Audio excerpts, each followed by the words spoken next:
All right. Welcome, everybody. So we're going to go live again. We had a little hiccup there. We were trying to go live, but StreamYard wouldn't let us do that on YouTube. So instead, what we're going to do is go live here on X, and then we will post this as a recorded video on our YouTube channels later. So I've got Brian White from Futuraza, and I've got Hans Nelson from Hans C. Nelson. We all have our own YouTube channels. Thank you, everybody.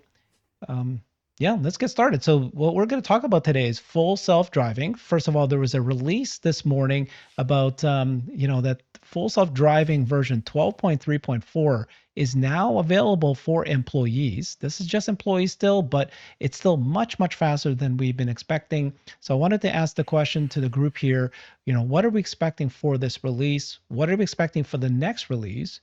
What is going to happen after the next week or two? What is considered to be feature complete for full self-driving? And then let's walk us through what happens in the next several months as we head to 8.8. And then, of course, what's happening in 8.8 itself? What do we expect to happen there? So let's get started with you guys. Brian, why don't you start off with what do you think is you're going to expect for 12.3.4? So 12.3.4, I think, is going to be a small improvement. I think we're going to see a little better lane centering, so it's not hugging the curbs quite as much. I hope there'll be a little bit better sign recognition. And if I'm being really optimistic, I'm hoping for smart summon, features like that to start showing up. Maybe even reverse. This it's probably a little early for that. But if your cameras are clean, the cameras do you can look at your screen and see what you see. Your car can see really, really well, better than I can out the back for sure. So I don't think reverse is a crazy thing, especially if you're in the car. If you're in your parking spot, nose in, and it's time to head to your destination, pop it in. Let's just engage it now. I don't think that's too crazy of an ask, but I don't know if we'll see it on 12.3.4. Hans, what do you think?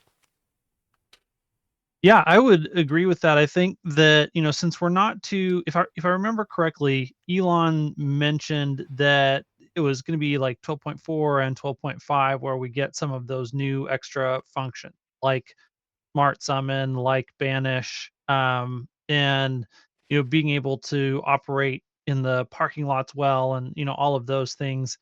And the other so that, that leaves a more limited number of things for them to fix, but there are all kinds of little bugs that we have right now.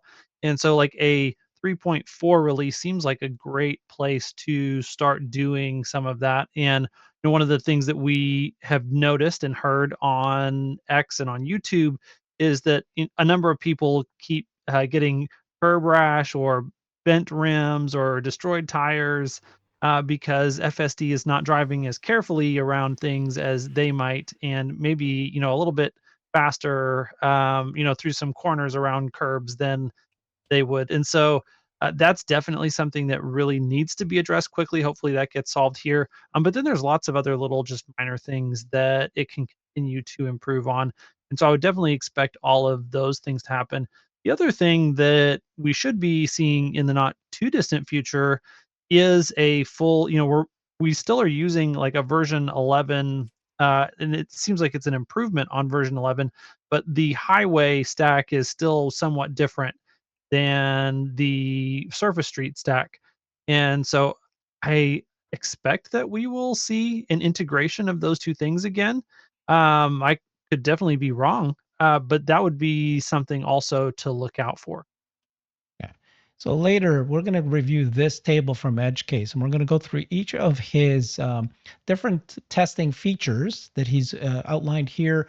And he shows you that 12.3, this is what he ranks it between 0 to 10, and how it's compared to the previous versions. We'll walk this through and see which ones of these features or capabilities we think is going to appear. But before we get there, right? So Elon has said that the next few versions, we're going to get a version coming out that's going to do reverse, and we're going to have a version coming out that's going to do smart summon and even banish, which is like sending the car go find its own parking spot. He had said that he thinks that it'd be late April, March, April, or May when it'll be polished. So you guys explain what you think is coming out with point 4. You guys both thought it was going to be minor little things. When do you guys expect to see reverse, and when do you guys expect to see smart summon? Well, the easy answer is well before 8/8, because that's the big day. But honestly, reverse, I would say I expect it within the next update or two. And Smart Summon, I don't know. I've been waiting since October for that. My October 2023 Fremont build has never had any kind of summon. So I'll just wait and be pleasantly surprised when it finally happens. And for Banish, I think that's going to be the very last thing they add, because there's a lot of risk when you're just not in the car and it's getting closer to cars instead of farther from them. So I'm not sure on any of that, but I think there's a lot of room for improvement with just the start. I'm still seeing people complaining about the speed being too low or too high. I haven't had that experience. I have seen it be unduly cautious near parks, which I think is reasonable. I don't think that's a crazy thing for it to do. I was in the car and my kids thought, oh no, phantom braking. But what they didn't see, because they weren't looking out the front window, was the Honda Insight in front of us had started drifting into the lane. And I could see why even a human driver would not want to be there when that car does it. That's the right move. So I think in terms of timeline, I'd say some of those features in the next couple weeks, and hopefully all of them prior to 8/8. What do you think, Hans? Yeah, I would actually be surprised if we don't get the reverse sometimes in the next month. And then, so we'll say end of May on that. And then probably smart summon by the end of June. I think that those are realistic and potentially even faster. I do agree that the banish functionality could be one of those things that takes a surprisingly long amount of time. The type of thing that you might see them do a demo on right before 8.8, but then be like, yeah, we're really not ready for out to everybody kind of a thing. But it does need to be in a relatively good shape for the whatever the Robotaxi reveal looks like on August 8th. So, I mean, that's what I would expect, and we'll just have to wait and see how it plays out. I mean, the thing about this smart summon and banish is that we have seen cars already be able to find parking spots as they go into a parking lot, and we've seen. I'm just about to show a video here of being they're showing high fidelity now, right? Especially those cars who don't have the ultrasonic. There's vision only. It's able to do this. So Before you show they've been that, working on this for a long time. I would say that I've seen those videos with Scott Walter where the car appears to find its own parking spot, and I've tried to replicate that. But when I put in the supermarket as a destination, it just brings me to the front door and stops. We're here. We're here. You do it. So then of course I take over and it says, "You disengaged. What happened?" I said, and I leave a note. "We have arrived. I don't know what to tell you except that we are here." So I'm waiting for that to happen. I have finally gotten the opportunity to use the parking assist at all. And I tell you, I was driving and I was looking for a parking spot, and I happened to look down at my screen and see that it was highlighting parking spots with a big P on it. And I was like, you've got to be joking.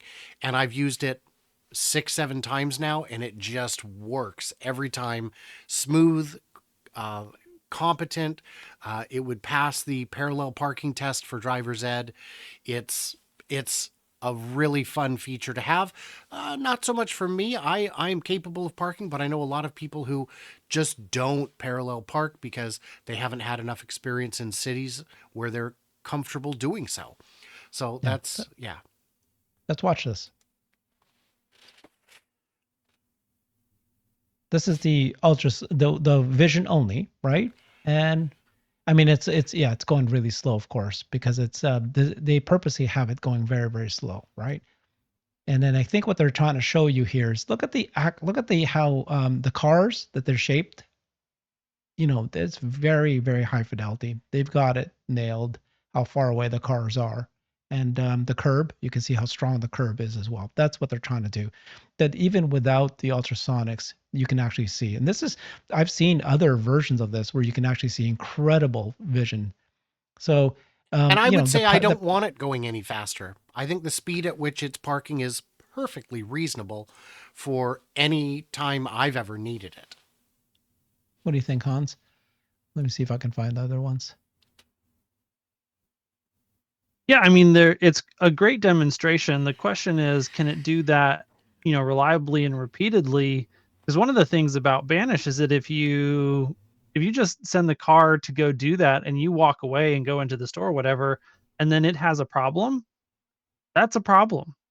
And so it needs to, obviously they've got to have some system in place to say, hey, your car couldn't find parking or it's having issues or something happened, please return to the parking lot and attend people.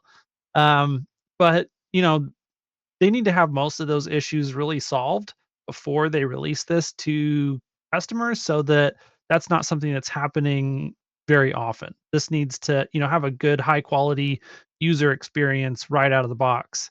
And so the fact that it can do that well in some instances is not proof positive that this is ready for customers. Okay, for sure. So, so do we all agree then that, the three things we're expecting is reverse, summon, and banish? Are those the things? Is there anything else that you would consider to be feature complete?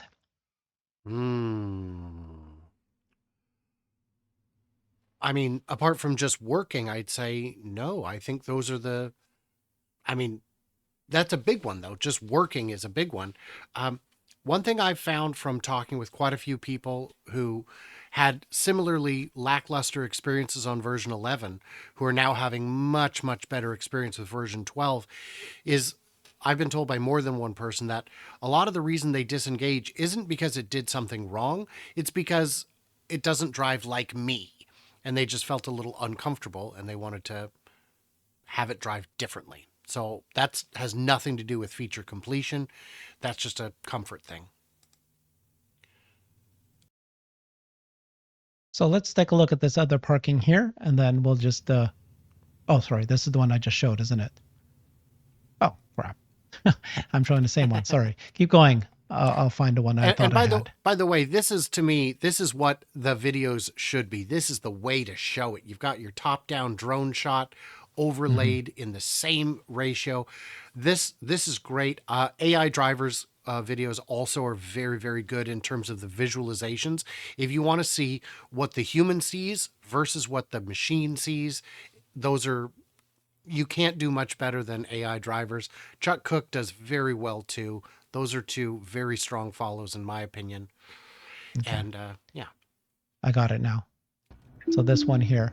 So I think we've seen this a few times, right? But just incredible visualization of all the parking spots. It has the ability, look, there's even a car there. It knows how to, sneak in between that car that's stopped there. I'm going to go ahead and fast forward it. A little tight there, but it went forward, and then it knew that it was too tight. Okay? I mean, if it could do that, right, it can do what we need.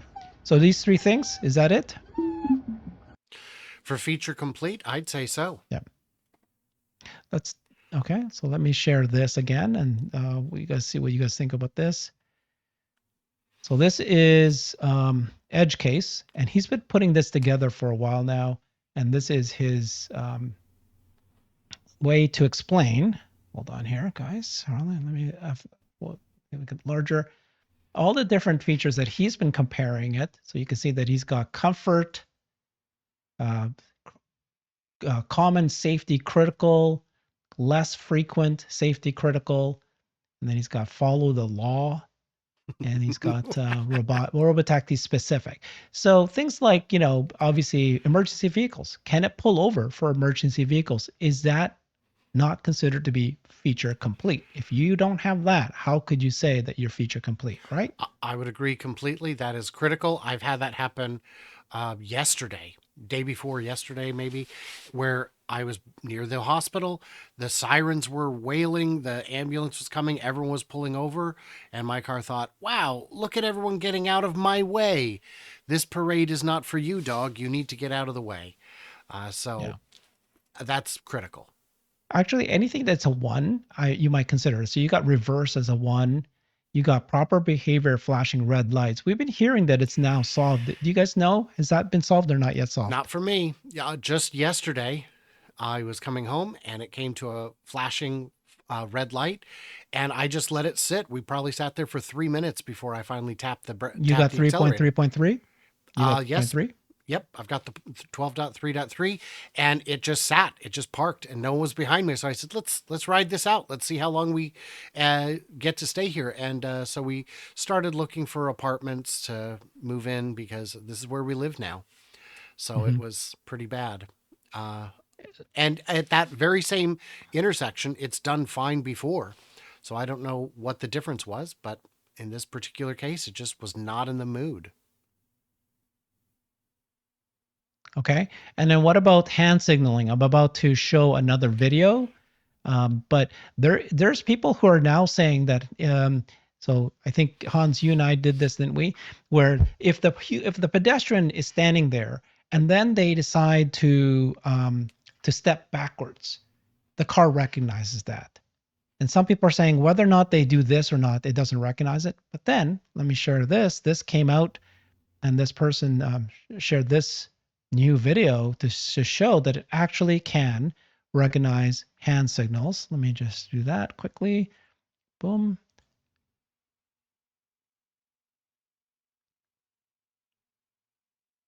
Oh, crap. I keep putting the wrong one in. Sorry, guys. Keep putting the wrong one in. Where is it? Because recognizing hand signals from a police officer or someone directing traffic is absolutely critical if the car is not going to might be a little bit follow more that. important. So if you see this continued deterioration, and that's what it is. So this traffic card now. Down, I believe, the SMH. I thought for a while the SMH. Now, is it because he walked out of the way, or was it because he was doing the hand signal? I'm going to guess it's because he walked out of the way. Chris from Dirty Tesla made a lengthy video yesterday or the day before, where he tested extensively with him driving and his wife being the pedestrian. And they both had their phones so they could communicate, and they were trying all different kinds of things. Step out with a hand signal, step out without a hand signal, just stand there and wave me through. And they couldn't find any appreciable difference any appreciable difference between the hand gestures and the no hand gestures. So I don't believe that is solved on 12.3.3, but Okay. We'll see. So hand signal navigation, that needs to happen.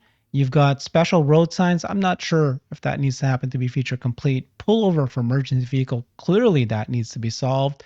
Proper behavior, flashing red lights is another red too. You got to be able to do reverse. You got parking is there, and then you got avoid potholes. I'm not sure that that's feature complete. Avoid coasting in blind spots. Yeah, avoid coasting in blind spots. Yes. I don't know what that is, really, to tell you the truth. Do you not know what he means? The vehicle loves to sit in other people's blind spots. And it's not that it loves to, it's that it doesn't consider that a dangerous behavior. And I consider that a dangerous behavior. That's defensive driving 101. I don't know if everyone's driving school taught that, but mine certainly did. Good job, Sears. Whatever happened to you? But they, okay. Yeah, I think that's, yeah. But I would say, but I don't think that holds it back from being feature complete. Yeah. No. So really, it's going to be parking, reverse, which are the two that we talked about, flashing red lights, and emergency hand signals. Hand signals. What's this one? Oh yeah, the road. Emergency vehicles and hand signal, right? Yep. Do we all agree? I'm fine with that list. Yep. Okay. So when do we think all of those will be solved? Oh, I'll let Hans take this one. I think that there's a good shot that we get at least massive improvements. I don't know that I would say solved, but we could move from 1 year on this score up into the 5, 6 plus by the end of the summer on a lot of those things. I'd say maybe even sooner. I'd say we'll be moving into the 2, 3, 4s within a month or two, and I just really expect that by 8.8 we'll have a whole lot of progress, because we're seeing these versions come out awfully quickly. I'm seeing notable improvements in each version, and the fact that they're not compute constrained makes it possible. Yeah. So the thing about the neural net, right? Tell me if I'm wrong, Hans, but that it's not that they have, if they see an edge case like this, they could train it. They can go and feed it videos of that specific thing. I'm going to send you a lot of how proper, great drivers, defensive drivers deal with all the different ways of emergency vehicles. They can pull those vehicles, they can teach it. But, and also some of these things, it will just learn on its own, right? It'll just, because you keep feeding all these videos, eventually it'll just figure out what to do. Is that correct? Do you think so? And then the next question I'm going to ask after you answer that one is, what is going to be required for Robotaxi? Which of these features need to be absolutely all done by them? Yeah, so I would say that you are correct on your assessment of how the end-to-end works. And the fact that Elon has said that they're no longer compute constrained means that everything upstream of the training run is basically full. It's at least not a bottleneck. It's possible that it's all fully automated and has no humans involved in any way, which really implies that they may be to the point where they're doing end-to-end training. And end-to-end training is different than end-to-end inference. So end-to-end inference is the fact that, yeah, we have 100% neural nets in the car, and end-to-end training means that you actually have your compute cluster operating 100% neural nets as well. And so it's just videos, neural nets in the training cluster, and then it's spitting out, a specialized neural net that is what gets installed on your inference. And usually when you make that leap all the way to the end-to-end training, that's when you get this parabolic move vertical in the progress of your overall system. And based on how fast we've seen things moving recently, I think that if we're not all the way to end-to-end training, we're at least close to it. And I think that's why things are moving so quickly right now. And that does mean that, yeah, they can just like they they have an automated, fast way to utilize the entire fleet to do the search necessary to find the edge cases that improve performance in the next run. And they're doing these runs and they're taking, basically a week or at maximum 2 weeks, since it seems like that's the cadence that we're getting these new systems. And then they're going through, some QC process after that where they get tested by the employee vehicles, probably in some inner circle ways, and then it kind of moves out to a general employee test group. And it seems like, as soon as it moves to that general employee test group, it almost immediately thereafter goes out to customers as well. And so they're finding very few or they're finding very few bugs that they don't know about in the QC process, and they're just cranking out these new versions.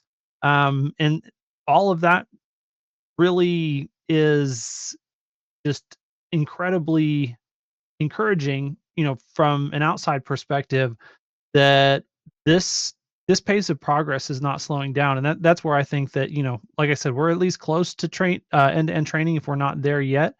And if that's the case, I mean, I tend to be more conservative. A lot of the things that I've said today are in the direction that, we'll see how far we get. We're going to make progress between now and August 8th, but we don't know how much progress we're going to make. And I'm not, expecting all these features to be quickly added. But, that's just the conservative side of me. When this stuff goes completely parabolic and vertical and exponential, you start getting those things just one after the other, and at a level of quality and speed that we've never experienced before in FSD. And so, there is a 10 to 20% chance that we go through that phase sometime between now and August 8th. And not only Oh. do we get everything that we've talked about today, but more.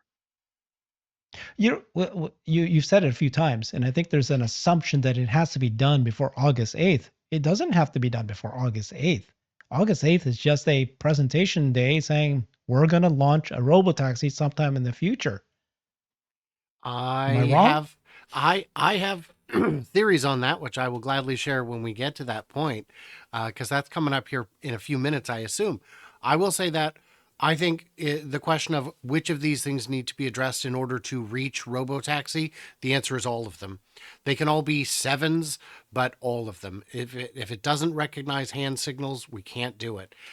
If it's not going to stop for emergency vehicles, you've got to have a person. Yeah, if it's going to park at a flashing red light, that's a problem. I don't understand why Okay. there's no microphones to hear emergency vehicles or horns or something. But Well, okay. Well, let's pause for a second. Just step back a little bit. Sorry, that's okay. because what I want to ask is this list was created by EdgeCase, and he does a fantastic job of tracking this. But it's his own list. He created this list. Do we actually think this is the actual list that a car needs to do, or is there some other way to measure it? Could it just be edge cases? And some people are going, it's got to solve all these different edge cases before it's going to be safer than a human, right? I think that's the ultimate measure of the progress of FSD, whether it's a good robotaxi or not. It has to be 10 times safer than a human, is what they said on Master Plan Part 2.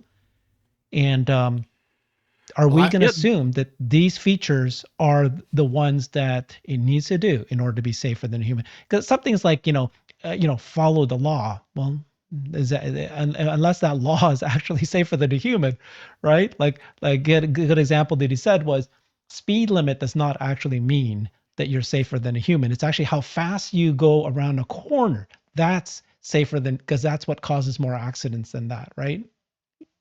and there are places where going too slow will cause an accident too.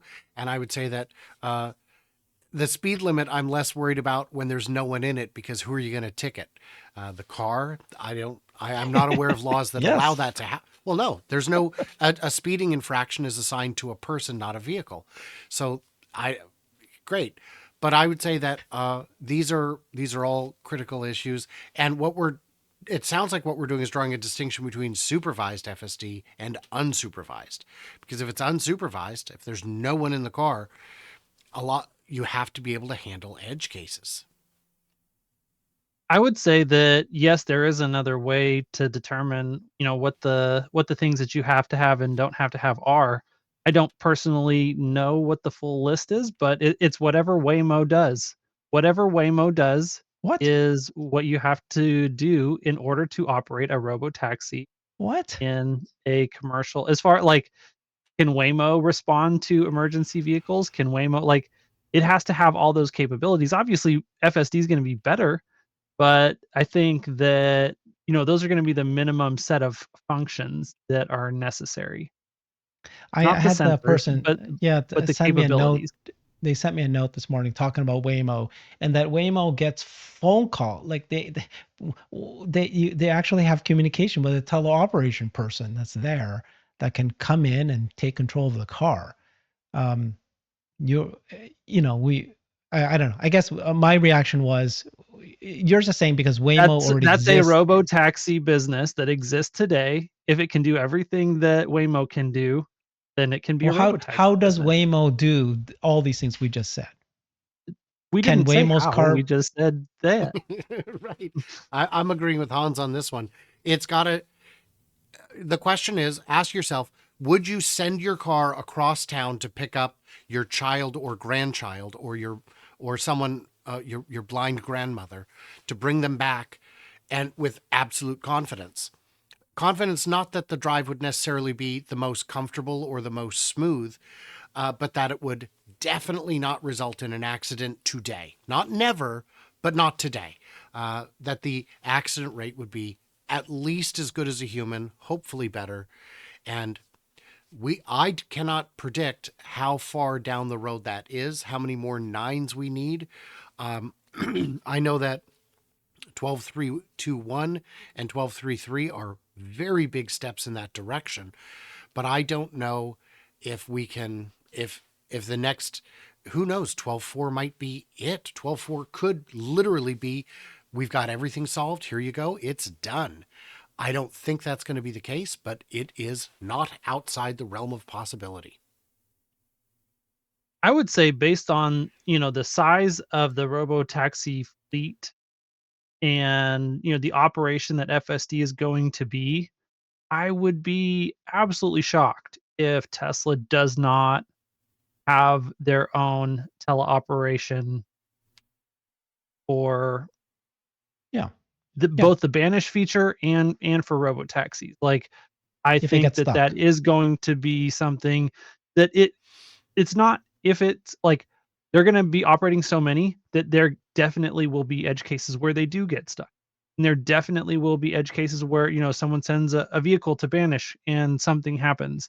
And so if they have their own group of employees that are doing that teleoperation intervention on behalf, instead of having that need to be the owner of the vehicle, then they can implement a feedback loop to incorporate that all into the training for the next versions, that they can then solve those issues and drive them down to zero. You don't get from zero failures, zero faults, um, or from however many they have today to zero in one step. Like, it has to be a process where you reduce them in a continuous way, and I think that they will have some teleoperation that's involved in that. Yeah, agreed. Agreed. Okay. So we agree that we're going to look at this list. We think that this list is fairly good. There's enough here that all of these need to be solved before we consider it to be feature complete. We think that it's going to be feature complete. Some of you, why are you thinking that it needs to be done by 8.8? Hans, you said it 2 or 3 times, and I'm going to question on you on that. I mean, these things don't have to be done. I'm just saying I think that they very well, obviously, the more of those things that it can do, the better the presentation is on August 8th. Elon is definitely driving, like, I guarantee you that there is an expectation on the part of Elon that all these problems are going to be solved by 8.8. Now, whether they get there, we'll see. Um, and like I said, I think that we are in the part of the progress curve where it's really hard to tell when we're going to hit that next piece of acceleration that sends the progress completely vertical. And so it could be before or after that August 8th date that we get some of those things, but it doesn't seem like we're very far away from, within definitely the 12-month time frame, um, a level of progress in capability that is beyond what 99% of people are expecting. What about things like being able to drive in different weather conditions, like snow? What about different terrains, or like one of the things that they brought up in the book, wasn't it, that they were thinking that if you're going to do a robotaxi, what happens when your car goes into a parking garage and you have the gate? Who's going to press the button to get you the ticket to open the gate? And so then they even talk about having an arm coming out with a finger pressing the button. Obviously, that's probably not likely, but you know what I mean? Like, that's a complete feature complete for Robotaxi. But what do you guys think about those things I just mentioned as examples of other things that did not appear on this list? Well, I'd want to address real quick the question of why I expect it to work on 8.8.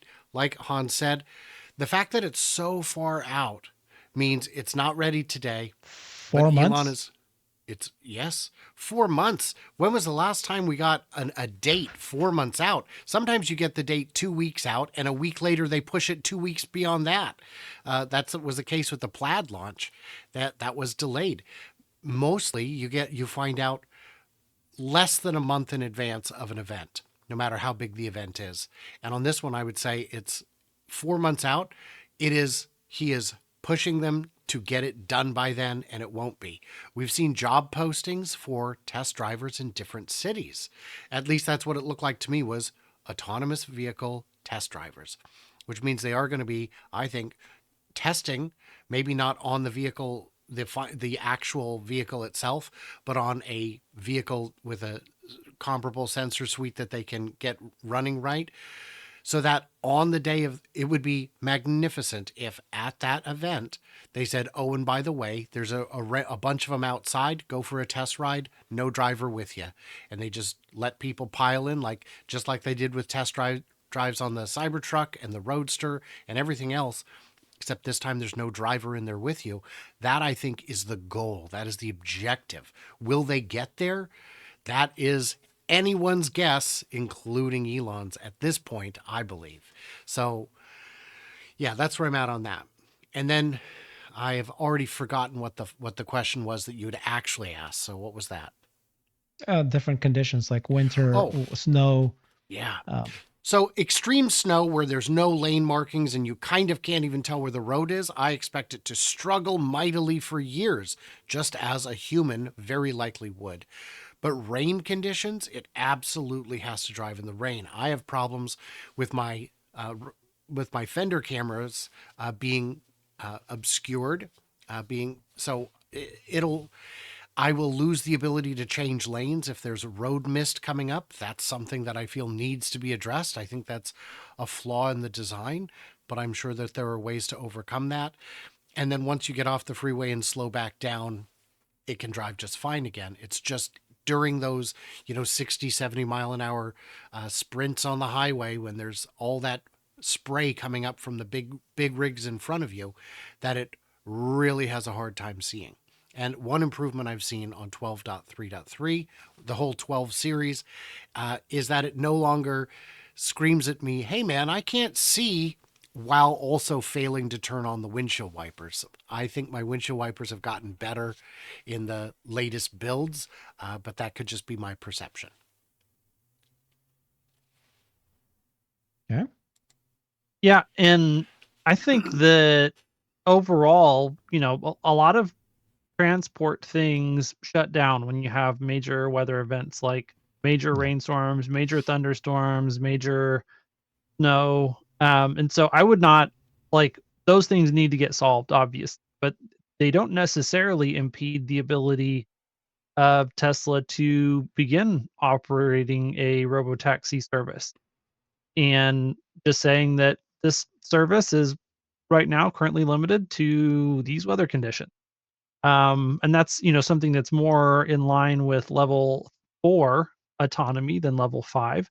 But, that wouldn't surprise me at all. And then I think that it will be interesting to see, on one of the things that I'm hoping that we find out on August 8th or whatever the date actually ends up being, if it ends up getting pushed, is, what does that hardware 5 sensor suite really look like? I believe that we are going to see some No. interesting updates, what that looks like. Yeah. It could be new camera placements. It could be heated cameras. There No. could be an update on, do we have that radar that they're using on the Model X and the Model S now? Are they going to actually deploy that in a larger way? That'll be something that I know a lot of people don't think that that's going to happen. And Herbert, you can disagree with me, but I think that we will get a somewhat modified sensor suite for hardware 5, and then obviously a much better computer. Yeah. I know, Okay. Herbert, Well, you so disagree, but I'm going to side with Hans on this one. I guess this is our week to agree on things, Hans. I think the car, it already stitches the entire world together. I don't think moving the cameras would be as monumental a shift as some people are thinking it would be. And I'll tell you, having the ability to see to the sides on the when pulling out into traffic, having the cameras all the way back on the B pillars is worse than human. That is a solution that I think would be fairly easy to implement. Even adding a 180 field of view bumper camera would give you tremendous cross traffic views. And I think that the neural net is capable of stitching that world back together in seamless ways that give it better vision. And when you were saying that maybe it's limited to certain weather conditions, when I was living in China, we had to go out to Suzhou, a city not too far from Shanghai. and we met at the bus depot in the morning, and I was informed by my translator that the buses aren't running this morning. The highway's closed. The fog is too thick. This is for public safety, because if they didn't close the highways, people would keep driving, and it's not safe. So we took the train. I'm not saying we should close our roads for weather, but I am saying that it is not unreasonable for a system that is designed for safety to implement safety limitations like that. Yeah. No, so the Robotaxi is going to probably have hardware 5, all that. You're right. Not arguing with that. The idea is that on 8.8, they're not going to release a new Robotaxi that's going to have hardware 5, different camera placements, when all of the training has been on hardware 3. They haven't even done it on hardware 4 yet. Oh, So yeah, it just wouldn't not, be working necessarily on that day, okay. but they'll unveil, what the hardware Sure. 5 sensor suite's gonna look like. Because part of this, you know, this is a view that I haven't heard anyone else share with me yet, but I think that part of 8.8 is we're gonna sell, like, this is a sales pitch to the rest of the auto industry on, this is the solution to self-driving, and it's available for purchase and license from Tesla moving Mhm. forward, and we're convincing you that this is gonna work.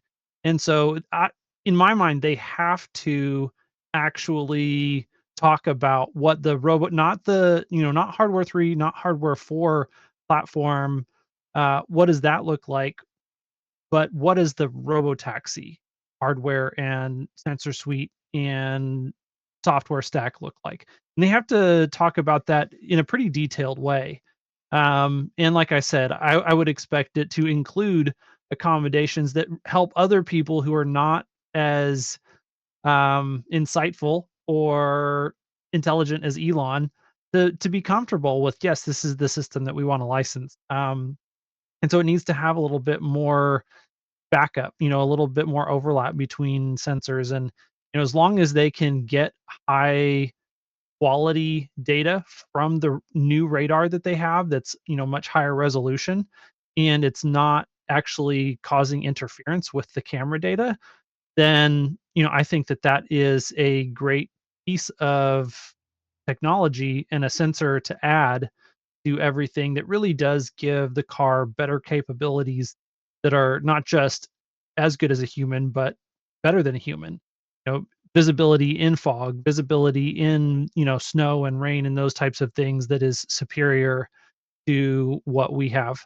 And that's why I think that they will talk about those things, they will show those things. But to your point, Herbert, like, it can't be working yet. They need to install that hardware setup on a lot of vehicles and get them out on the road and get them, get the data. They need hardware 5 data to really train hardware 5 neural nets. But one of the things that we know that Elon talked about is, like, currently we're not even utilizing hardware 4 on the computer, or in the vehicles to their full extent. That hardware 4 is emulating hardware 3. Now there's a couple of different possibilities here. They could be emulating the hardware 3 sensors, but running hardware 4 computers full out as hardware 4 computers. They could be utilizing the hardware 4 sensors and just emulating the hardware 3 computer, because they haven't optimized the software yet to run on the hardware 4 computer. Or it could be both. It could be that they're emulating a hardware 3 computer on a hardware 4 computer, and they're emulating the hardware 3 cameras on the hardware 4 cameras. We're not exactly sure, what that means, but I wouldn't be surprised if it's both at this point. And all of that to say that they can do the exact same thing. They can launch this hardware 5 vehicle. They can emulate hardware 3 in whatever way necessary, whether it's hardware Sure. 3 computers or Gotcha. cameras, but it can be delivered to customers and work as well as a Mhm. hardware 3 vehicle works today. And then the more of them that they get out there, the more they are collecting the necessary data, the more they are optimizing the hardware to run down on that new hardware 5 computer. And eventually, what it means is they can unlock, they can turn on all sorts of new capability that's unlocked by that specialized hardware that's never been possible in the past. And we can get the benefit of, we still have functionality that was derived on this previous version of hardware and computers, from a sensor and computer standpoint. There's no doubt. Hardware 5, hardware 6, hardware 7. It's all coming for sure. We're talking about the steps before August 8th. Okay. Well, Let's now talk about.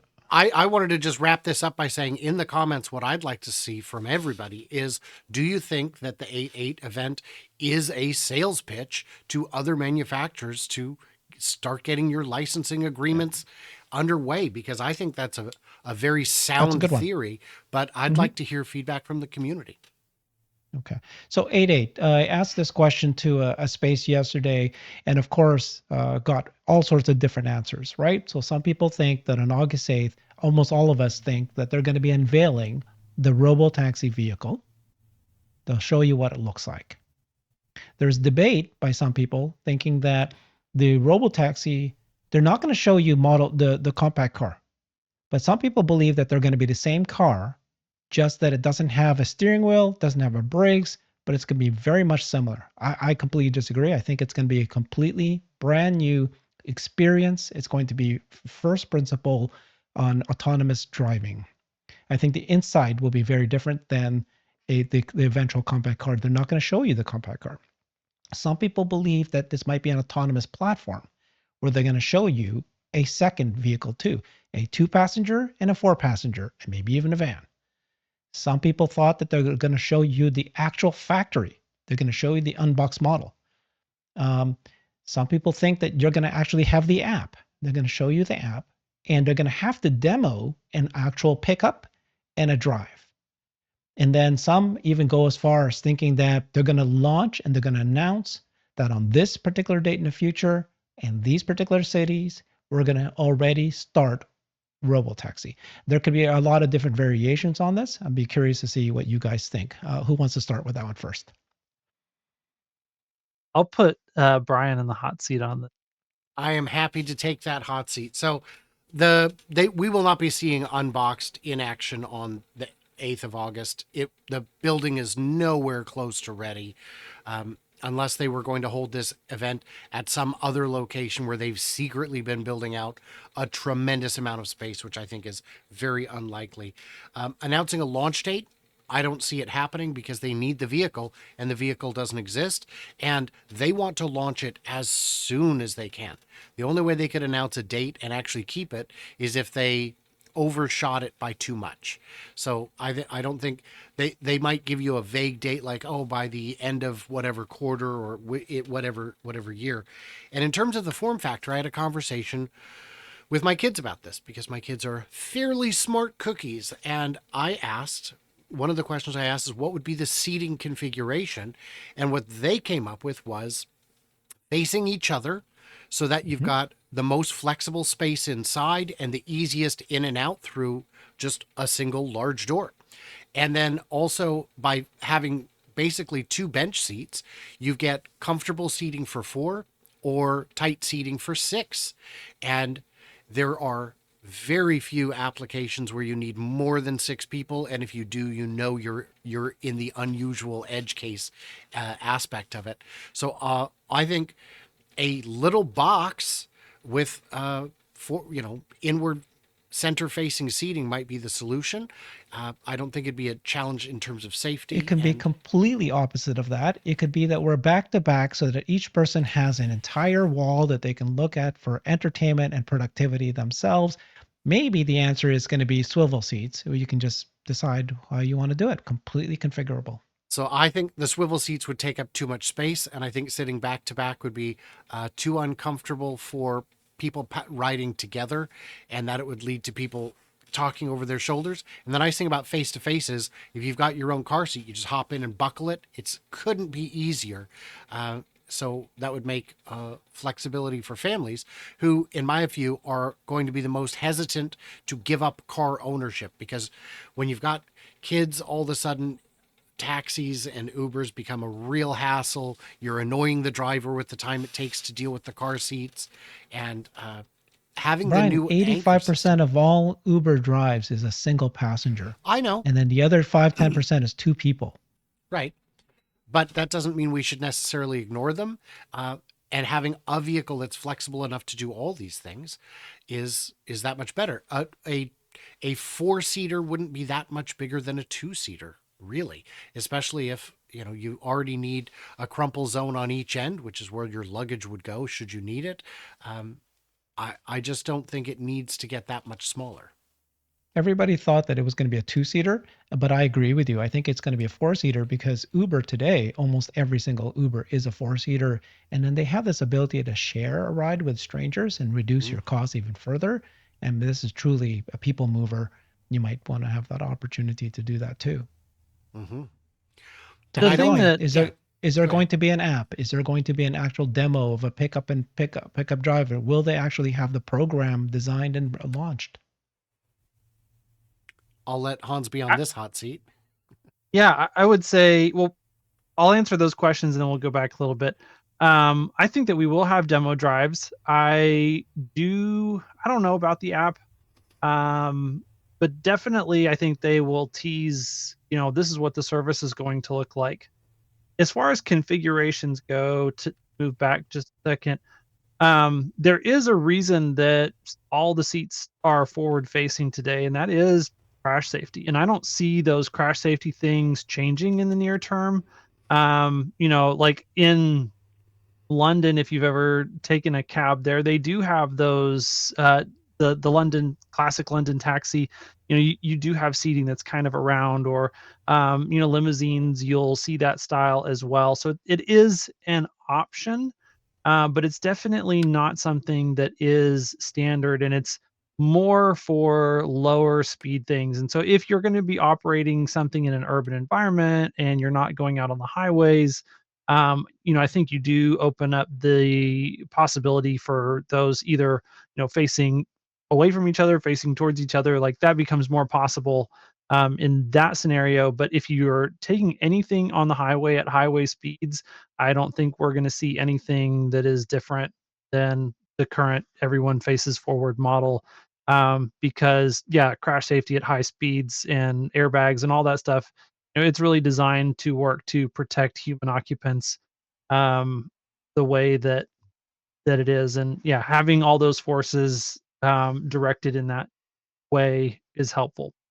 So yeah, we'll have to see. I do expect a platform that we will have multiple variations, multiple sizes, and that the unbox process to me seems like it is specifically geared towards being much more flexible and offering many more configurations of vehicle with the lowest amount of complexity in the factory and the supply chain possible.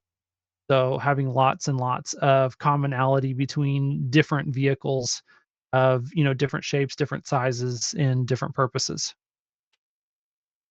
Well, what about the idea that France has been saying for years that this is going to be its greatest design, that is autonomous first principles from autonomy first, and yet you guys go, I'm just going to remove the steering wheel and pedal. I think it should all be exactly like exactly like the cars out there, and everybody's going to be forward facing, or it's Well, going to be like a he's bus.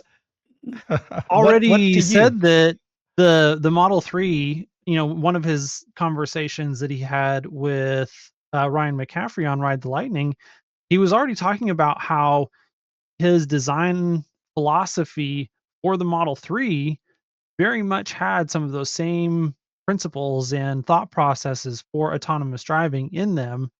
And that's, one of the reasons for the minimalistic design, the large screens, especially on like the Model 3, that you don't even have that instrument cluster that's behind the steering wheel like you do in the S and the X.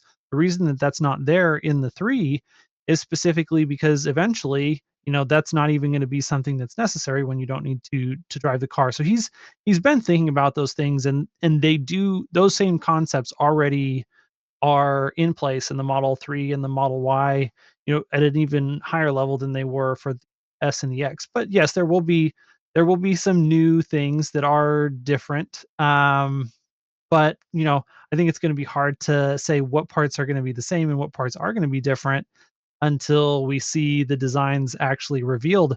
I mean, I just know personally I've had a very terrible track record of predicting what there are all these things that I can think of that they'll do that'll be crazy, like, the single casting for the entire vehicle. That was one that I thought, oh, for sure, at shareholder day, we're going to be talking about the next leap in gigacasting technology, and they're going to try and go for, a single or even a double, a two stamp or a two casting process that is seamed in a way that they can basically make assembly really easily, but actually removes a lot of the stampings that they were using in between the front and rear.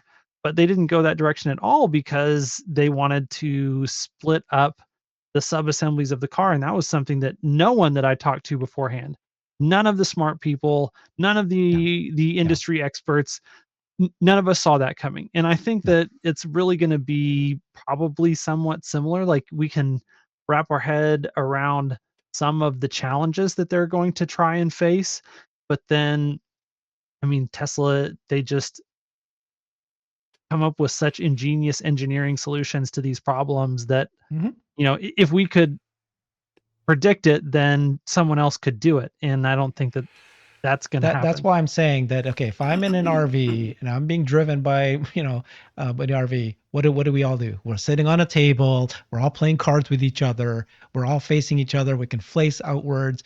That's what this is. This is a new design. Anyway, so we're going to see we're going to see the vehicle. That's for sure. We agree to. I think we just need to decide, do you think that you're going to have an experience? And I think that the answer is, I think, yes, right? You cannot go and say, here's the vehicle, but not show that you can do Robotaxi, because that is what we're able to do with version 12.3 anyways already, where it can pick you up, it can drive you around. So that will be part of the show. They have already been working on an app. He's been talking about this app for, for years. So they've been working on the app already, right? He said there was an 8-minute clip where he was actually describing Robotaxi a long time ago, and he said that it will be the same Tesla app that you have now, but now you're going to have this ability to ride share, and you just click on that tab, and you can call and retrieve. So that's going to happen. And then, is there going to be an actual program? Will they actually announce and say, these cities, we're going to start the program at this date? So I will say, I think all of those are the expectation, not just from us, but from them. But how many of them they'll actually be able to get done on time is unknown and unknowable. I'm going to take Herbert's side on this, Hans. So sorry to disagree. I think it is going to be, the safety issue is not an issue. It's a solved issue. If you're in a high-speed collision, you would rather be flat against the back than facing forward and have to be restrained by airbags. Someone in the comments pointed out that Canoe had already done the crash testing on those other seating configurations. And someone had also said, yes, but they won't do, inward-facing seating like that because they want to keep parts in common. 2 benches is parts in common. It could be literally 2 Model 3 back seats just facing each other, or Model Y, whatever it would be, and then just use that. So I think all of that is possible. A question I did want to ask, because I know we talked about this in the green room, is, does changing the word beta to supervised mean that they can count anybody who buys it today? They're not buying FSD, and they're not buying FSD beta, they're buying supervised FSD. If what you purchase is supervised FSD, do they get to claim that revenue today? And I'd love to hear your guys' thoughts on that. I don't think it's a naming that's going to do it. It's whether or not it's the features are substantially there. And if the features are substantially there, then you're offering it, then you can recognize that revenue. Who cares what you call it? Yeah, I do think that, for those people who have, if we're talking about recognizing deferred revenue, not necessarily recognizing forward, that for those people that bought it in Summon was part of what they paid for in the feature set, that, we're not going to be able to recognize that yet. And, I would be curious to see what are the features that are listed today if you're purchasing FSD supervised. Yeah, what's the feature set that you are signing up to have delivered?